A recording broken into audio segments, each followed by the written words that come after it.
going to just stomp it down, and of course then the dream ends.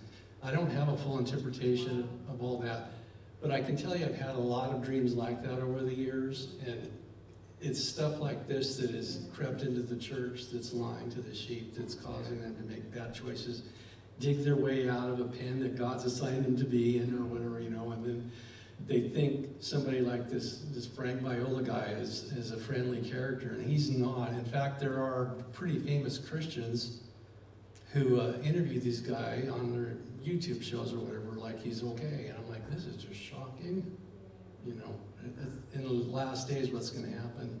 People are going to want their ears tickled. They're going to be deceived. You know, wrong is right and right is wrong. I mean, we're living in these days. It's bonkers. And so the most important thing you can do is just get some really sound doctrine and have church fathers around you, you know, people who are intimate with God who can keep you protected. Then you become one, you know, so you're not easily, you know, blinded by stuff.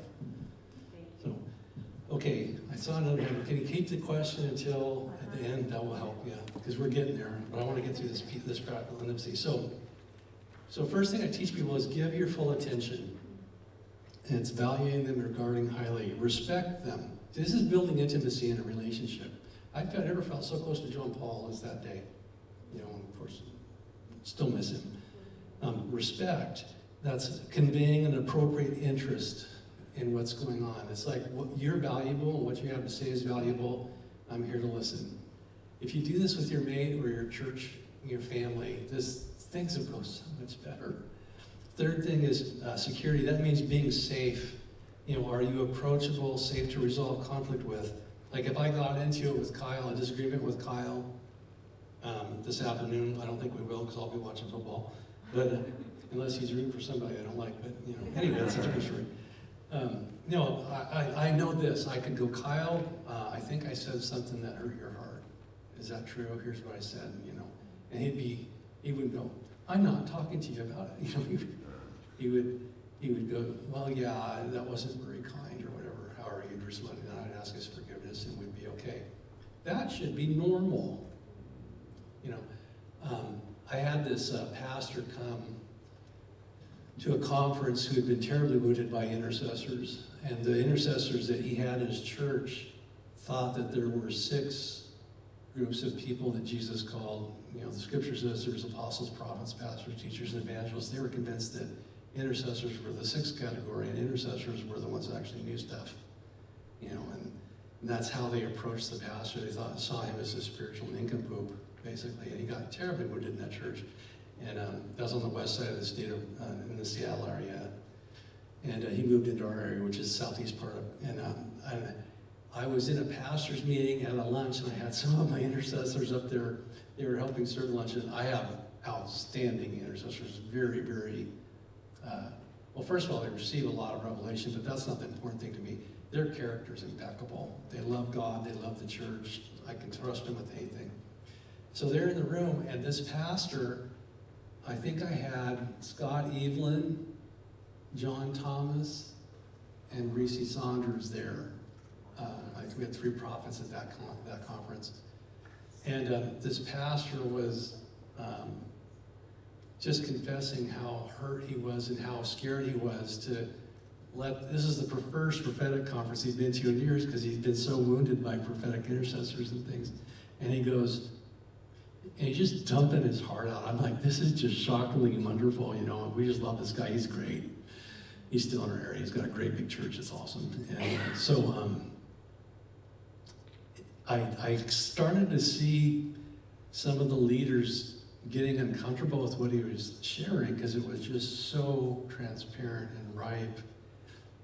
And I felt like somebody was going to have us move on to the next person to share, and I was like, can we stop here? And I looked at the pastor and I said, I don't want to ignore the emotional content of what you're telling us. That's just not, that's wrong. The church does it way too often. And all the prophets are looking at me like, yeah, what he said, you know, and I said, can we restore you today? And he goes, how would you want to do that? I'll explain the process to you. I've got 2 intercessors over here who are some of my closest friends. They're the most mature intercessors you'll ever meet. And one of them was already crying. His name's Roger, and he would like to come over and ask me forgiveness stand in proxy for those who've harmed you. And then I'm going to ask that you give him forgiveness for them and forgive those folks who've hurt you and offended and harmed you and harmed your ministry. And he had tears in his eyes at this point. He goes, yeah, I think this sounds right. And John Thomas, everybody's going, yeah, that's right. So let's keep going. So as Roger and Rebecca, I love them dearly, and they're awesome people. Anyway, they asked forgiveness and stood in the gap, and he forgave, and he became the church that God decided to move on in the area, because that was his calling. But the enemy tried to destroy it by having him, be more seeker sensitive and not embrace the prophetic. Now his church is the wildest one in our area. This is crazy. I go over there and I can feel God's presence in great ways, and I'm like, really, God? We've been waiting on you for 5 years, and you're this guy? Anyway, I'm just kidding, but I'm just kidding, believe me. I don't have the energy he has to do a big church, just being honest with you. I'm getting to that age where I need to slow down. So next thing here, step number 2. So step 1 is, are you open to enter your mate's world? The intimate way of doing this is giving full attention, respect, and security, being safe. Number 2, you got to be understanding and ask questions. So, Pam, what are you thinking here besides you like to murder me because your babies look like welfare babies, What are you thinking? What are you feeling? And then you can paraphrase those things back. I teach people this. They actually sit there with these sheets across from each other on their coffee table until they learn the system. It's brilliant, and it works. Step 3, validation. Even if you think your mate has lost their mind and their perspective is totally caca, you have to find a way to validate them. You have to find a way. Caca is Greek for poo, in case you didn't know. Not really, but anyway. So I could have said to Pam, do you know how unreasonable it is to put on me after 70 hours of dealing with people's problems, being the plumber of the church, and now you're coming down here and whining about a little bit of dirt on the kids because you want to go to Freddy's and spend money? How ridiculous is that? It's ridiculous. So I had to go, you know what? You're right, but I need you to understand why there's a portion of this where I'm right. I have a need here too, And here's what I see that's right. And you explain it. You don't just go, yeah, whatever. No, you explain it. Yeah, I get where your life is much different than mine, but it's not any less valuable. In fact, it's probably more valuable because you're raising our children, and I need to be more helpful. So you show appreciation. I appreciate where you're coming from. I get that. There's acceptance of it, their thoughts and their feelings. Okay, I gotta own what I've done. I have to own what I've done. And I've hurt you. I haven't shown you respect. I haven't nourished you. I haven't cherished you. And then you give comfort. Now, did you guys ever read the book, The 5 Love Languages?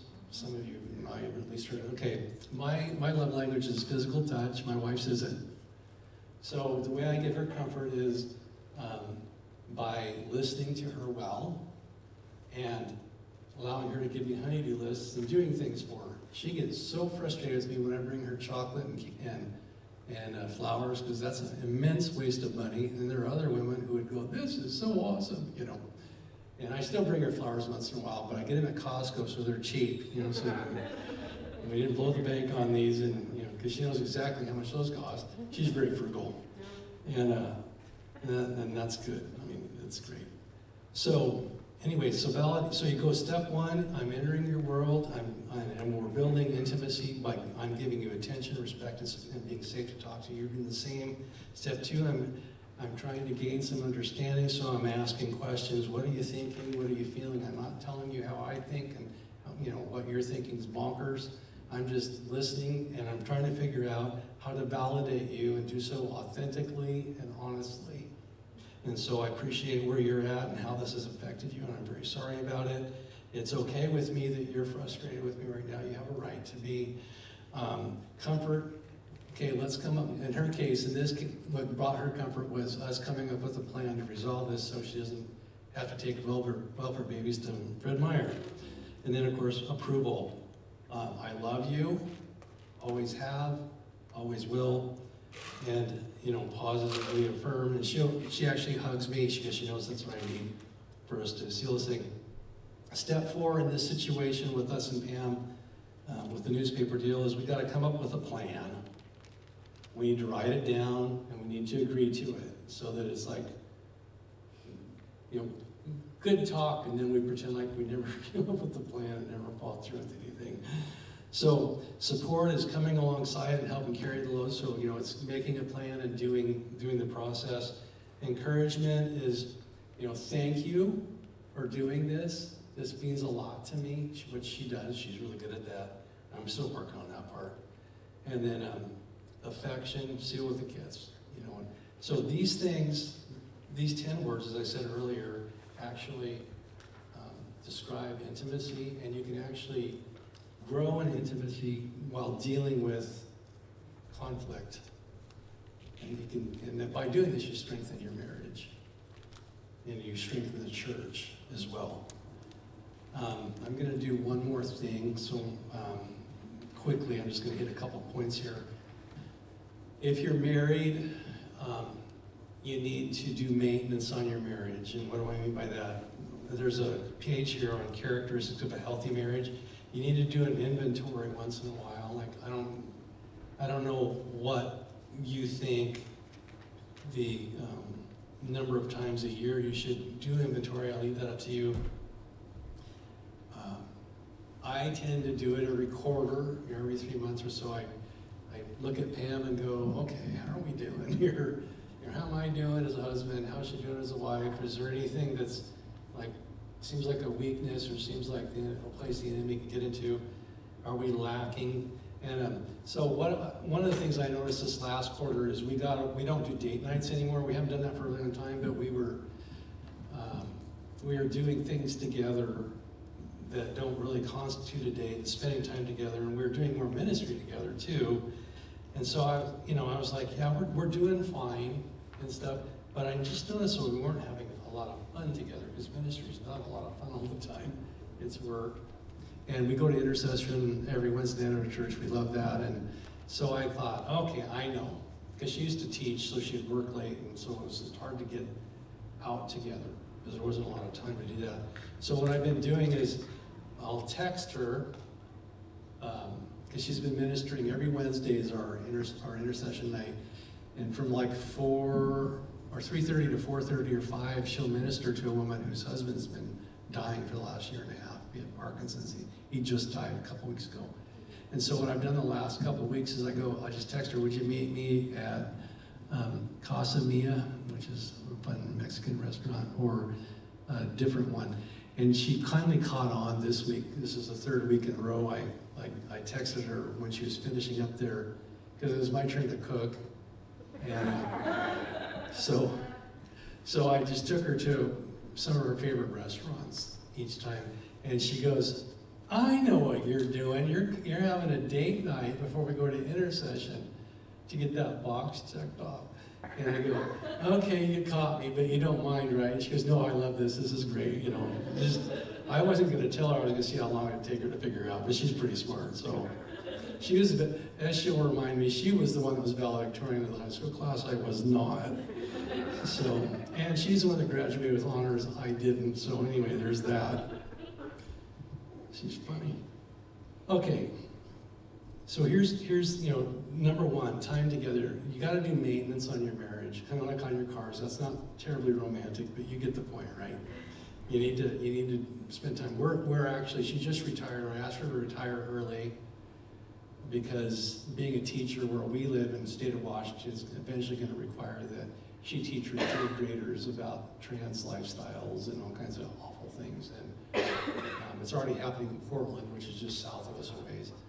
And I could see the stress the last 3 years was really wearing on her, because more and more of the kids' grades and testing was being put on the teachers instead of the parents and the kids. You know, because we live in a world that lacks wisdom and has crummy boundaries. And I just said, So what I did is I'm a good investor, and so I had a lot of fund stocks that we were making lots of money on, growth stocks, and I flipped all of them into dividends, so we have enough money coming in where she could quit and it wouldn't matter. And so that's what I did for her. She thanked me in tears, but now we don't have to worry about her staying late correcting papers or doing teacher conferences or calling parents at the end of school days because kids beat the crud out of each other at recess and or cussed at her. I mean, this isn't where it's going. The behavior issues with third graders is astounding, you know. So anyway, there's just, when you're married, you need to do maintenance, but you also need to protect each other, you know, even if it costs you something, you know, security or whatever. In our case, it doesn't matter. I mean, we're making more money now with her not working than when she was working, because I flipped everything and it works. God gives you ways of doing things to help each other. You also need to keep growing. Like, if you aren't interested in your mate's spiritual life, you need to change that. So Pam and I every day do our quiet time separately in the morning, but I always ask her, you know, what were you getting when you were praying? What was God saying? Or what do you think about what Dutch Sheets had to say this morning about this? And we just get into a spiritual conversation. And then once or twice a week, we talk about the church and what we're praying about with the church. And we don't have scheduled prayer times together, but I have what we call stop and pray times a few times a week usually, where we just go, you know, there's a bad situation going on here, we'll just stop and pray. And so we've really knit together a spiritual life independent of each other, but also connected to each other, which is really important to do. And we used to pray together before we went to sleep at night, but we go to bed at different times. She's an early riser and early to bed. I'm a night owl, and I get up around between 6:30 and 7 to go take care of my animals, but you know, we live on a small farm. But by then she's like spent an hour praying with God up in our family room above our garage. So she's just, I gotta leave her alone for another hour. So it's just, we have different sleep schedules, we recognize that, so we work out stuff. You have to be that trustworthy person that protects your marriage. When I was a counselor full-time, you know, you have to be alone with women all the time. It's just part of the job. But what I did is they had solid wood doors at the church, and I had them make a 2-foot-long window that was 8 inches wide so that people could walk by. They wouldn't want to just stare, but they could see what's going on. My love seat was right there so people could see me talking to them facing the window, and at any moment somebody could walk by. I also had pictures of my family on my desk that you can see in me and my wife. What I communicated to everybody around me is I'm a one-woman man, and I'm hers forever, and I'm nobody else's. And you can, you know, you don't have to be a counseling pastor to do that. There's bunches of ways you can show appropriate public displays of affection to your spouse at church and other places, and you can talk kindly and lovingly about your spouse, and you just guard your marriage, you guard your relationship.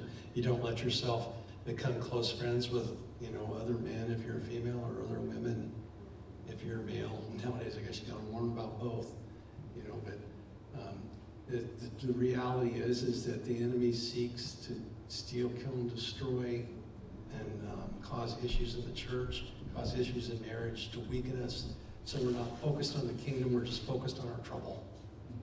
And that basically takes us out of being effective, you know, and we aren't able to fulfill our calling and destiny because we have failed to take care of that which God gave us, which is precious. And marriage and church friendships and relationships are precious, you know. So, okay, I think I'm done. We'll just take a few questions. You remember your question that you had? I'm gonna have you guys talk in the mic so that this can get recorded.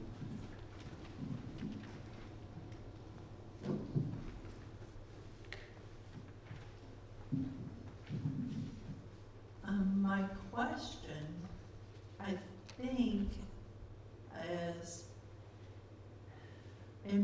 going back to what we were talking about, the book that was written about home churches. was specifically for America, right? The judge, because the reason why what I'm thinking is what you saw, the fruit, which you're asking us to look for, is that it was bad, it was divisive. Right. But what I know about our brothers and sisters in oppressive communist countries, Right. they've had to revert to home churches. Absolutely. Yeah. And depending on, God have mercy, but depending on where we go. Yeah. So my question is, it was the motive and the doctrine that was bad, Right. not necessarily home church. Yeah, Exactly. Okay, that's what I wanted to clarify, because as I thought about it, I thought what we're learning here is what the spirit is behind what people are doing, correct? Very good. Yes, absolutely. Okay, I got a so couple I'm more things to learning. say about it. Yeah. Yeah, I got a couple more things to say about it. Okay. Churches and healthy. Yeah, and let me just echo that there is nothing wrong with the home church. It's the doctrine of this is the only way. We reject pastors, we reject leadership, we reject biblical things. That's, I think, what he's touching on. Exactly. Here's what I've seen. There are healthy house churches and there are very unhealthy house churches. Just like there's healthy, churches and unhealthy churches. And they call themselves, this particular guy said, house churches are organic. Therefore they can be controlled by the Spirit, and we're organizational and it's human and we're not controlled by the Spirit. It just made a lot of false ideas about it. And the real issue that I think dictates whether a house is, a house church or a denominational church is going to be healthy is, did God call the person leading it, is one of the issues. We have just a lot of self-appointed people doing house churches. It says in Ephesians, Jesus called apostles, prophets, pastors, teachers, and evangelists. Jesus himself called these people. And my calling is very clear. I'm in a hotel eating ribs, and he's like, "You're not doing what I called you to do." And there were several other things. Obviously, I get home the next day, and the next day I'm counseling, and the pastor, guess what? I had 2 witnesses. Well, then they wanted a 3rd witness at the church. So whenever God calls somebody, they feel the calling.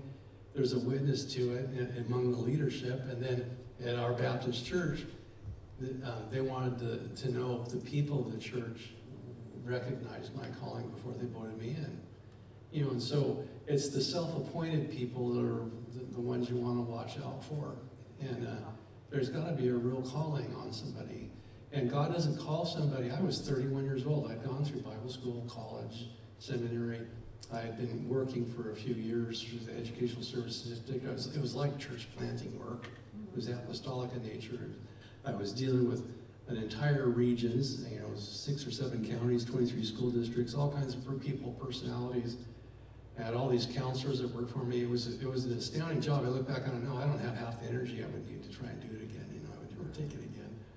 But there's all this prep work, and then when I got to a place of maturity and trustworthiness, and my character was shaped Christ-like enough, and God could trust me with his people, then my calling came. You can prepare ahead of time for a calling if you're getting nudges and you sense that's where it's going. But you have to let God finish the work. And so the unhealthy house churches I've seen in China, in America, in other communist nations, where you have self-appointed people where they're not accountable to anybody. At my church, if you have an issue with me and you're afraid to confront me or talk to me about it, you can call Michael French. People have his number at my church because I'm accountable to him. I'm accountable to Kyle. We serve on a board together. It's an apostolic team in my eyes. And so if there's an issue, we need to, everybody needs to be accountable in house church. People tend not to be. Right. They get offended and probably often rejected in what they call the organized church. And then they judge that church as not being of God. And the superior form of church that Jesus intended, which is historically not true, biblically not true, is this. Isn't that convenient? Now you get to be in charge, and you get to, what I've seen happen, your offense gets spread to others, and you're not, it's like, this is not healthy at all. It's not a good thing. I have met guys who have multiple house churches underneath them that seem healthy. I haven't gone to them, but you know, they seem okay. But and just like I've met pastors in denominational churches or independent churches that are not healthy, and there's things we got to go clean up, you know, with people. And when I get 2 or 3 people from a particular church and they're saying the same story, there's something that's going on, I know this is not good, so I got to call this guy and go, hey, can we go to lunch and talk, you know, and can I be of service? Because and will you help me heal the flock here? And sometimes that's the answer is no, you know, which is unfortunate. So if God calls them, he cleans them, and he disciplines those he loves, and people who self-appoint are real dangerous. You know, so you don't get to decide your calling or the timing of when you're released into it. God gives the apostles, prophets, pastors, teachers, evangelists, and discernment in the congregation to know when you're ready. You just never want to buck that. Otherwise, you know, you're a candidate to do harm instead of good. I'll add to that as far as the calling piece. If a person is not called to pastor, they don't have the grace to pastor. And if you don't have the grace to pastor, you have no business pastoring. You'll never make it. So there's a real issue there. They don't know how dangerous it is even for themselves to get themselves into something that they don't know what they're getting into. So. That's good insight, a good question. So this is back to some of the things that you were teaching us about, and that's, do you have any experience with meeting with people who are divorced and they're not, how do I say this, not to reconcile, but to better learn how to relate with the divorced partner so they can be healthier in parenting, and like, do these tools help in that kind of a situation?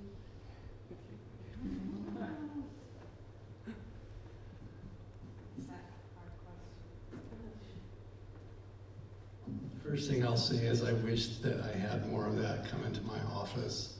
It's so rare for couples who are divorced to seek help and coming up with a good parenting plan and how to cooperate. When they do, all the tools I gave you this week work. And you got to deal with the judgments they have each other. I just heard a story from another counselor in May, I think it was, or many months ago that was. It was fantastic. It was a situation like this. And what was weird is this couple was in the same church, and they, you know, which is typical. You start fighting and then you end up getting abandoned, and they end up getting divorced. And the husband went to a different church, and he started getting healing because that church he went to had a counseling pastor full time that was really good, evidently. And he was so broken over, you know, his mistakes and stuff. And so his attitude was getting better and better each time he came to pick up the kids, and the wife was trying to get attracted to him again. She's like, what on earth's going on with you, you know? And pretty soon it was, I don't want another woman to have you, you know? It was kind of like, and he's like, well, I can't remarry you in the state you're in, because we might just, you know, have another blow up and stuff. Anyway, long story short, they both got counseling. It took a year, I think it was a year and a half, and they ended up getting remarried. So it went from, we need to come up with a plan so we do better with each other in front of the kids, to how can we reconcile and get remarried? And that's what, you know, that's a touchdown. Yeah, it's amazing. I never saw that in my counseling ministry. Evidently, I'm not that good. So, you know, but it was just, it's rare to get people who divorced seeking help. They should have sought help before they got divorced, you know. Most times people don't. Either they wait till it's too late, which is another lie of the enemy. You shouldn't make a fourth tombstone. Or they don't really, they're so offended they don't really want to reconcile, but they last ditch. We'll do one counseling appointment, And if it seems like it might be okay, then we'll keep going, but it never is, you know, when you approach it. If you're not broken and go, I need help, it's not gonna work, you know, very often, so.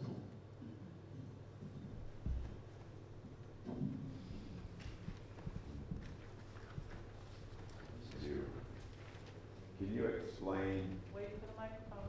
Okay, well, they're not gonna be able to see the graph anyway. Can you explain your graph a little bit, why my perception of my partner's willingness and ability to meet my need goes up so dramatic before your feelings? Okay, I gotta find that so I can see what you're saying here. Is this my fancy tombstone thing? Yeah. Yeah. So what's the question you wanna know? Yeah, why is that, the graph of your expectation or perceptions goes up way after? Yeah, thank you. This is a key part of the whole thing I forgot, so here. I'm getting old and forgetful. This is really sad.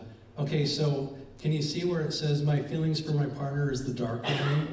Yeah. The purpose of the way I did this is my perception of my partner's willingness and ability to meet my needs often goes up long before the feelings catch up. Right. Because we protect our feelings. And so at some point, under some unit of time, you can see with your brain, they're trying really hard and when things are actually going better, but you protect yourself by withholding your emotions, and so you're not quite all in, and then eventually, hopefully that, you have the two meet somewhere, and you just go and flow from there, so. That's a key part of this whole thing, so thanks for bringing that up.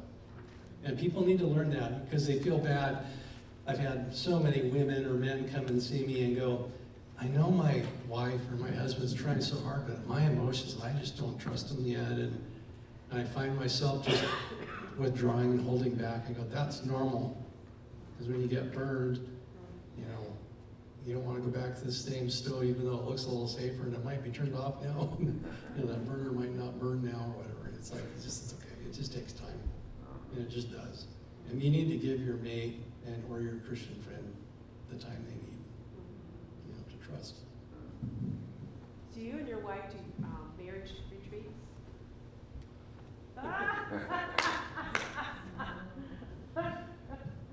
I'm trying to avoid that. No, I'm just kidding you. We have not. We have talked in front of the church, our church, and we've had fun with that. I don't know if the Lord is going to call us to that. It's certainly something I hope He doesn't. But I don't know how she feels about it. But I think she might like it. So don't tell her. Let us know if you want practice. Yeah. My church, we have a bunch of narcs, and if any of them were here, they'd go tell her. I hope nobody watches this thing.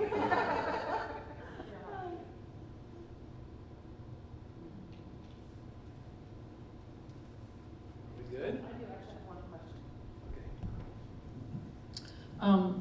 So like I'm a teacher in a working environment, and so like the conversation you were talking about earlier in Ephesians about how you love well, I'm in a unique situation I teach in a public school, I'm a music teacher, and I would say 95% of the adults in the building are all believers, which is crazy, yeah.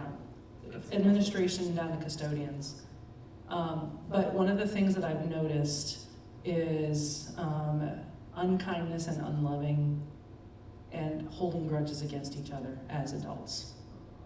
And in the last couple of years, there have been many adults that come and seek counsel and conversation with me, and I'm curious if you have any words of wisdom or advice on how to lovingly begin addressing how, like the Ephesians passage of how to love and not gossip and navigating, because I'm not their authority or anything, but do you have any words of encouragement or advice on how to, because that was a specific thing that was a very pointed conversation at the end of the day yesterday at school. And I'm like, Lord, this is something I've been praying about for a while, and the Lord is keeping me in that school, and I know pointedly that actually interacting with my peers spiritually has been a part of that reason. So any words of encouragement or advice on that would be really helpful.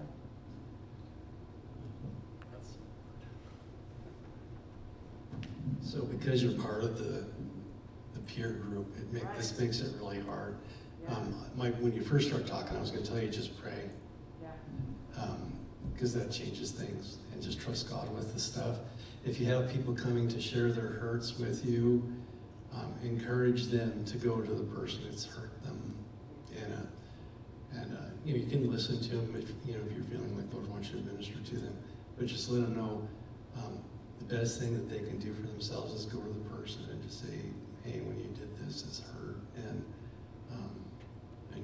would you please not do that again, and is there something I did to hurt you, that caused this, and but I found, when I worked at the ESD, it was, this is gonna sound bad, but it's not a judgment, it just was reality in this case.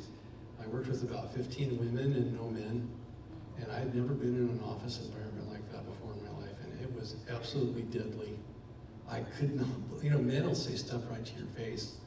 Women, they just do, we're talking talk behind the back, and there were so many wounds going on. I scheduled myself out of the office constantly because I didn't know how I'm going to deal with it. That's how brave I was. Yeah. And This is particularly localized to only one male within the pod of teachers that work as a team. I am on a separate team, but my path crosses with theirs frequently. So right. The female ratio is higher. Yeah.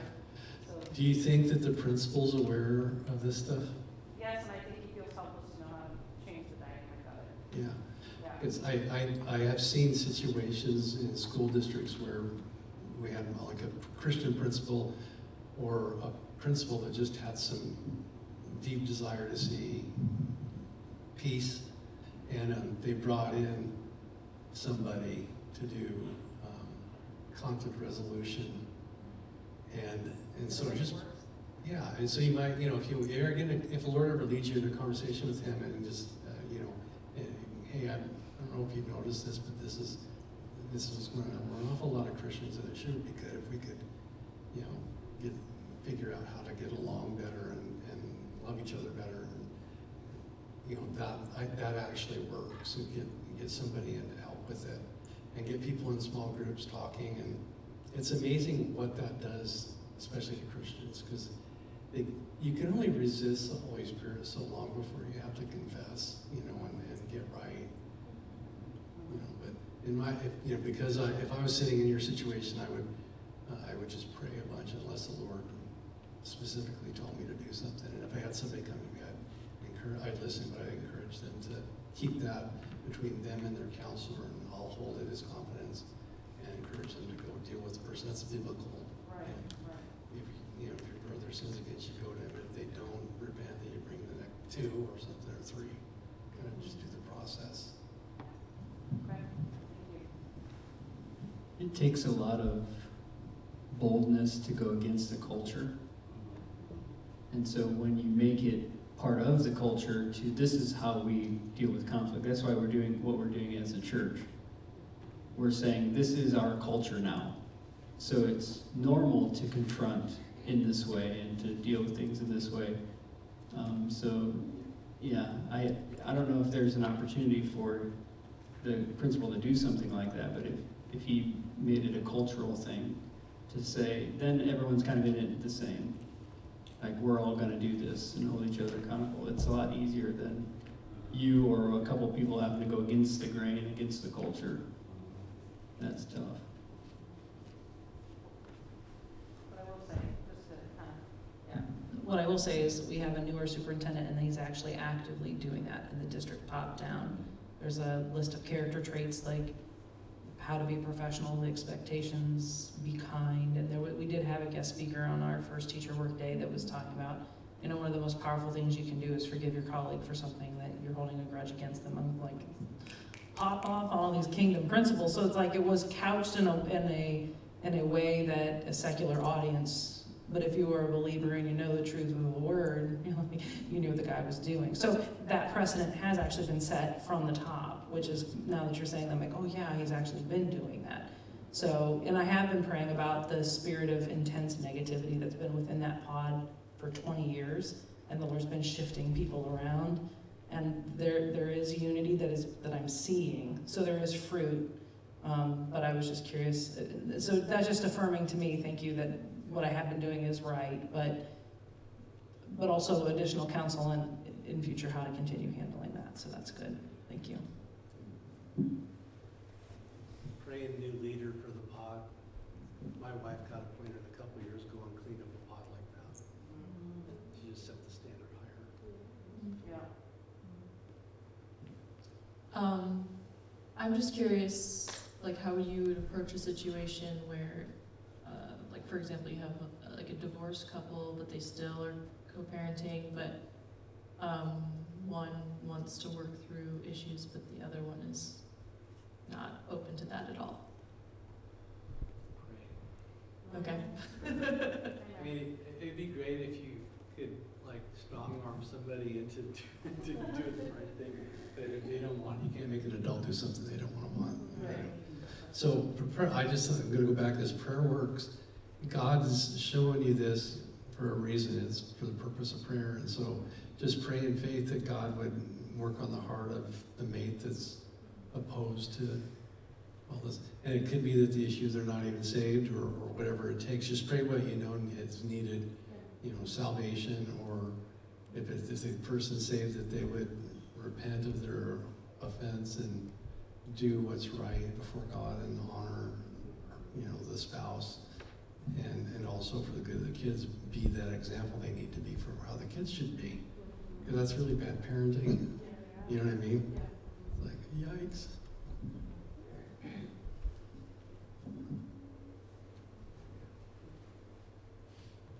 Jeremy's sitting on a good question. Something good ruminating in there. And I'm making him really uncomfortable.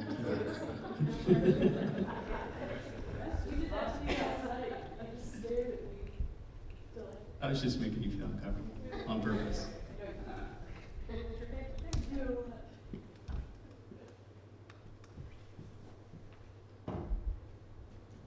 You'll have a question of when you get in your car to leave. Did you say you have an activity for us today? Was there something? Oh, no, it was just a question and answer. Okay.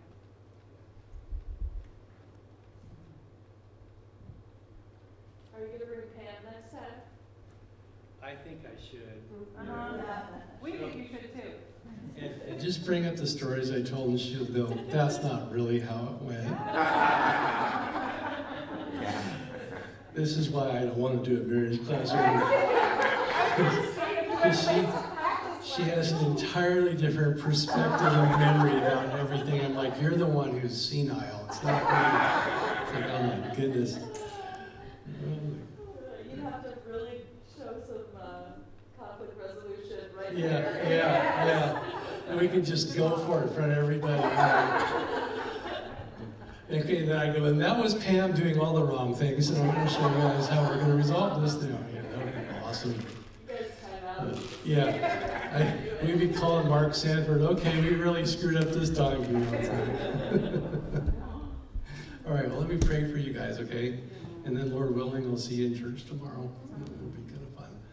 So, Lord, thank you for getting us here. Thank you for what you're doing. I know that you're working, and it's wonderful, and we're so thankful.